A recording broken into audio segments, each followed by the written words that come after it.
kai ragon maza ne mace ta zo ta ci kwanan ka kasa inda za ka yi ta yawa ne kaga ka siyan musu da jaridan nan in ka siyan musu da jaridan mutunci na ya riga ya gama zubewa wannan kwarjini zan yi har ka tela musu komai kawai inda mutuncin annabi Muhammad kaga ne ka bari kawai akwai mafita. Wani irin majalisa ne mata ku majalisar taku baya ci sai tsakar dare sai tsakan dare karfe 2 karfe 3 tukun mutum namiji na zai dawo min gida ya zo ma gida ya ce bacci yake ji ba zai yiwu ba ka wuce mu tafi. Tsaya ki ji yanzu zan dan fitan dan siraci na dan siraci na dan ga duniya bibbi zan dawo.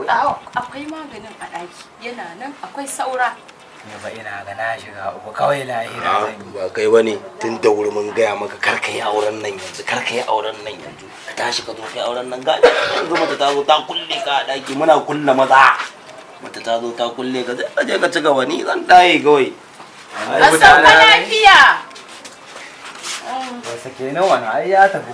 Wuce mu tafi ka wuce mu tafi kai fa baran gaya maka a waje ne kake namiji a gida kuma mace ma ta fi ka bari in gaya maka wuce.